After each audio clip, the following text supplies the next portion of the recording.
Sveiki, esu Peru Amazonės džiunglėse, jau antrus metus atvykstu čia į tokias specialias dietas, skirtas susijungti su jėgos augalais mokytojais. Šitų dietų technologijas Peru šamanai yra atsinešę iš labai tolimos praeities. Yra legendų, kad jie gavo šią informaciją iš inkų, o inkai atsinešė ją dalinai iš Atlantidos, bet taip pat pakeliui jie daug informacijos gauna iš pačių augalų mokytojų. Kaip atrodo ta dieta? Mes atvykstame į džiunglės, gauname tokį namelį, kuris yra izoliacijoje nuo kitų žmonių ir pradedam, visą tai prasideda nuo ayahuaskos ceremonijos, kurios metu mes patenkam į kitas dimensijas ir ten pasirašome sutartį su augalų mokytoju, kurį ketiname dietinti. Šiais metais aš pasirinkau augalą pavadinimu Renakija. Tai yra tokia liana, kuri auga aplink medį, yra labai gyvybinga. Jeigu ją nukirstum maždaug metro aukštė nuo žemės, ji išleidžia naujas šaknis, apsivyja medį, pasiekia žemę ir vėl gyva. Fiziniam kūnui šis augalas padeda atstatyti visus sulūžusius kaulus, suplyšusias saugyslės. Aš kaip buvęs ekstremalas, tai man tikrai pravers šis gydymas.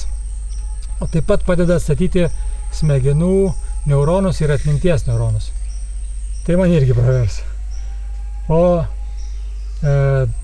energetiniam dvasiniam lygmenį šitas augalas labai stipriai atveria širdį ir padeda, išmokina atstatyti ir pagerinti santykius. Santykius savo šeimoje, santykius su draugais ir visus santykius, kuriuos mes į tai gyvenime turime.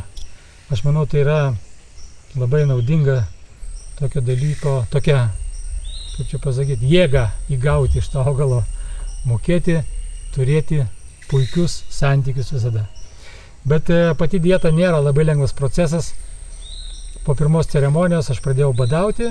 Šiandien aš jau 4. dieną nevalgau, bet šiais metais kažkaip tai man visai lengvai praėjo tos 4 dienos. Ne, šiandien yra iš tikrųjų 5. diena jau, kai nevalgau, ir maždaug už 20 minučių aš gausiu savo pirmą patiekalą. Tai bus labai džiaugsminga minutė. Antrą dieną po pirmos ceremonijos mes gavom augalų, nuo kurių valėsi mūsų skrandžio energijos ir skrandis. Tai jie turi čia Amazonės džiunglėse begalybę labai stiprių vaistinių augalų. Ir vietiniai žolininkai, šamanai žolininkai, jie mums kiekvieną dieną duoda tam tikrus augalus, nuo kurių radikaliai valosi kūnas ir vyksta radikali kūno detoksikacija. Tuo pat metu mes labai nedaug, netgi kai pradedam valgyti, valgom labai nedaug ir be druskos, ir kas antrą dieną vyksta ayahuaskos ceremonijos. Ir bendras šitas viso proceso kokteilis labai stipriai atveria sąmonę, nors kūnas tuo metu būna silpnas, aš turėjau jau tokią patirtį pernai metais, bet sąmonė labai stipriai prasiplėtusi. Ir jutimo organai funkcionuoja 20-50 kartų stipriau nei įprastame gyvenime. Tada girdisi daug didesnis diapazonas garsų, matosi daug didesnis diapazonas spalvų, uoslė pradeda funkcionuoti beveik kaip šuns ir tada tiesiog belieka sėdėti, grožėtis gamta ir sakyti wow. Bet fiziškai tai yra labai daug iššūkių keliantis procesas. Ir ne kiekvienas, manau, galėtų savo praeiti pro jį. Taigi, ką čia dar apie tai papasakot? Mes praeidinėjom saunas, kurios nelabai panašios į lietuviškas pirtis. Galėsiu jums dabar parodyti, kaip tai atrodo. Bet esmė ta, kad saunos metu yra užvirinami vaistiniai augalai. Kiekvienas turi tam tikrą paskirtį. Ir visos dietos metu šamanai mus skatina nuolatos komunikuoti su visais augalais, kuriuos mes geriam, su kuriais prausiamės, kuris garina mums pirtyje ir mes visada su jais komunikuojam. Aš esu Linas, aš atvykau čia iš Lietuvos, aš noriu išvalyti savo kūną, aš noriu tapti geresniu žmogumi, aš noriu išmokti padėti kitiems žmonėm įvairiais gilesniais būdais, nei sugebu dabar. Visada išreiškiu savo ketinimus, ko aš čia esu, kodėl aš toje dietoje esu. Pas kiekvieną žmogų jie gali būti labai skirtingi. Taigi, komunikacija su augalais. Jų kultūroje ši komunikacija yra labai normalus ir įprastas suvokiamas dalykas. Tuo tarpu man prieiti prie medžio ir sakyti, labas medį, kaip tu laikaisi, šiek tiek iš pradžių buvo labai keistas jausmas, nes mes savo šalyje dėja to nedarom, nors net neabejoju, kad mūsų protėviai komunikavo su ąžuolais, nebereikalo mūsų žinyčiose pagrindinis objektas buvo ąžuolas. Ir aš labai tikiu, kad mūsų ateinančios kartos atras būdus vėl pradėti komunikuoti su lietuviškais augalais. Mano vienas iš tikslų išmokti šitų technologijų pas Peru šamanus, tam, kad aš galėčiau pradėti dietinti lietuviškus augalus ir atrasčiau komunikaciją su jais. Aš net nebejoju, kad galima labai daug sužinoti ir išmokti iš mūsų vietinių augalų. O dabar aš tai priimu kaip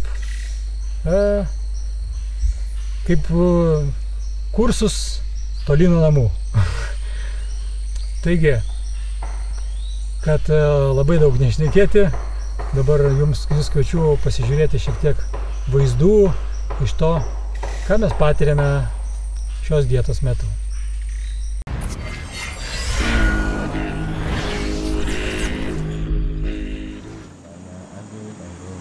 Segura bubaniki, segura bubaniki, sete yabi bum, maro sete yabi bum, hai dongi anga, hai dongi anga, hai dongi anga, hai dongi anga. Tumbe bengi murati ma avano, no go hoi mangi, no go hoi mangi. Tumbe bengi murati ma anga, hai dira kaya dang, hai dira kaya dang, hai dira kaya. Mano tangi kuskaka ha dira no go agi ingeri ha dira kaya dang, mura yama mura yama yama mura yama Bando bay me dekho bando bay hoa bogi di da hai di da hoyo bay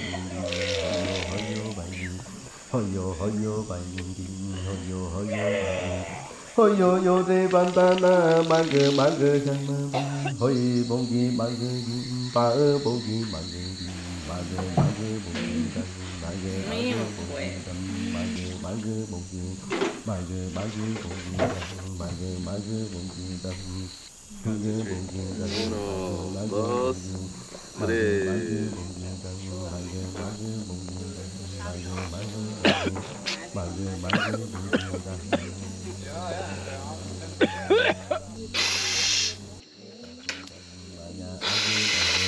Segura bubaniki, sete yabi bum, maro sete yabi bum, hai dongi anga, hai dongi anga. Tumbe bengi murati ma avano, no go hoi mangi, no go hoi mangi. Tumbe bengi murati ma anga, hai dira kaya dang, hai dira kaya dang, hai dira kaya. Mano tangi kuskaka ha dira no go agi ingeri ha dira kaya dang, mura yama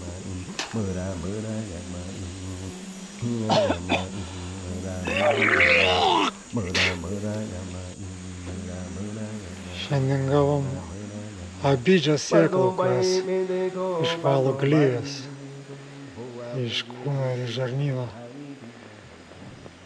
Tai labai iššūkių keliantis procesiukas.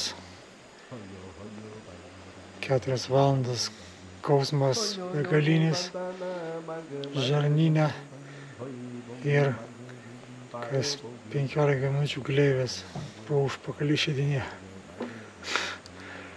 Visiškai nereaguoju. Bet žinau, kad rytoj bus gerai.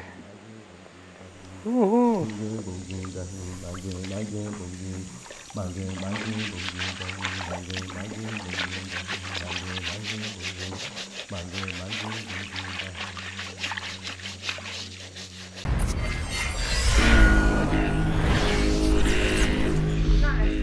Po Abidžios baigiam visi atsigauti. Mano energijos lygis labai stipriai pakrito. Regėjimo lygis nukrito. Dabar kaip koks dėdukas neįžiūriu, ką parašau. Bet buvo lygiai taip pat ir pernai metais. Bet vėliau, kai pradėjom valgyti druską, sugrįžo regėjimas ir sugrįžo geresnis nei buvo prieš tai.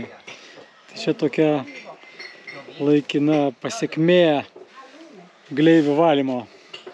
O rytoj mes turėsime čiriksanango, tai yra tokia šaknis, kuri buvo laikyta alkoholyje ir teks gerti tokį trauktinę.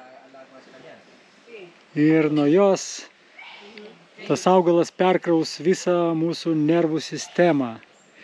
Po pernai metų man dingo nugaros skausmai, tai aš labai džiaugiuosi, kad ir šiemet turėsim šitą galingą Amazonės džiunglių mediciną. Miegojame tik 4 valandas ir dabar atsikėlę gaunam tokio vaistinio preparatą, kuris vadinasi čiriksanango. Jisai yra ilgą laiką šaknis laikytos brandyje. Tai pagal planą turėtų perkrauti mūsų centrinę nervų sistemą. Žiūrėsim, kaip bus. Esam labai gerai apsiginklavę džiunglėse, jeigu kartais pasirodys koks jaguaras.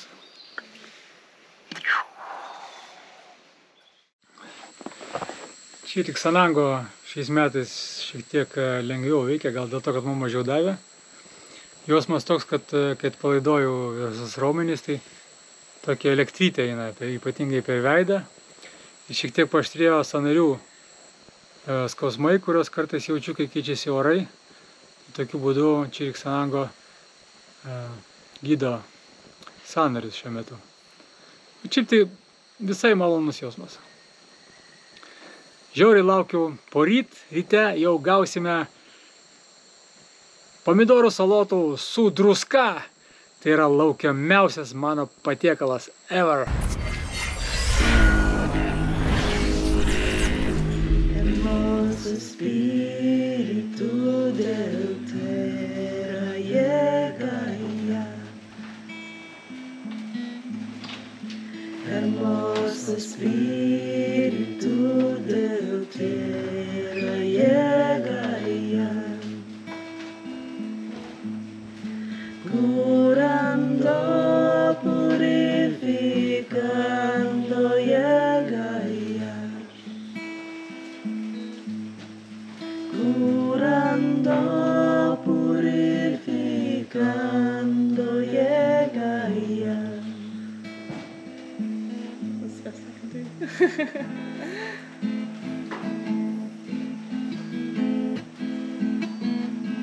del norte llega ya. Hermoso espíritu del norte llega ya. Curando, purificando llega ya. Curando, purificando llega ya. Curando, purificando llega ya.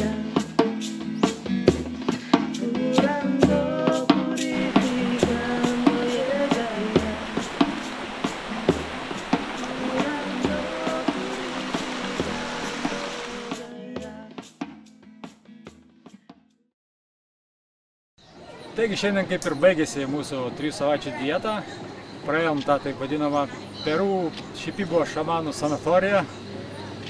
Ir tik pavalgiau druskos, iškart šiandien atsigavo balsas, grįžo regėjimas. Ir fiziškai aš dabar jaučiuosi dar geriau negu atvažiavęs čia, nes kaip ir paaiškino vietiniai vedliai, kad per šitą procesą mūsų kūnas persikonstruoja biocheminiam lygmenyje, visas ląstelės atsinaujina, po pernai metų tokios dietos pas mane visiškai dingo nugaros skausmai, kurios aš jaučiau gal 10 metų ir tekdavo net nuskausminus gerti. Tai aš labai dėkingas savo, kad aš pasirinkau išbandyti tokį įdomų būdą. Pagerėjo mano atmintis, pagerėjo mano regėjimas ir manau, kad biologinis amžius pakankamai nemažai atjaunėjo. Tai čia fiziniam plotmėj. O kas įvyksta apskritai, kodėl šamanai daro tas dietas, aš jau kaip ir aiškinau pradžioje, tai tam, kad man padėjo įsiaiškinti tai Bašaro mokymai. Bašaras aiškino, kad augalų dvasios turi prieigą prie šitos realybės kodavimo, o kai žmogus susijungia per dietas su vienu augalu, su antru, trečiu, ketvirtu, tai kaip ir tampa su tais augalais šeima ir kartu su jais, su jų augalų dvasių pagalba, gali lengviau perkoduoti ne tik savo, bet ir kitų realybės. Tai todėl, kai šamanas dainuoja apie tai, kad dabar tavo kūnas sveiksta ir ten vyksta tas ir tas, ten kepenys atsinaujina, ta dainavimo metu augalų dvasios su džiaugsmu padeda perkoduoti realybės, žmogus grįžta į savo kasdienį gyvenimą ir pasipradeda viskas tvarkytis. Tai maždaug tokie dalykai čia pas juos vyksta tūkstantmečiais jau. Mums tai yra kažkokia naujovė, labai įdomu pažinti ir atrasti. Bet aš žinau, kad tikrai grįšiu čia kiekvienais metais, nes man yra labai smalsu. Ir aš matau, kokią tai naudą duoda kaip minimum mano fizinio kūno sveikatai. Taip pat stiprėja ir mano ketinimo galia. Dėl to aš lengviau galėsiu manifestuoti. Taip, kad norėsiu. Aš dabar noriu pasistatyti hobitų namą. Hobitų namas yra. Taigi, su labai gera nuotaika, be 10 kg svorio, bet jie, žinau, ataugs per artimiausias 2 savaitės, nes ir pernai taip pat buvo, bet su šokančia širdim neužilgo keliauju į Braziliją, iš kur taip pat nufilmuosiu kažkokį tai pasidarinimą. Iki kitų pasimatymų.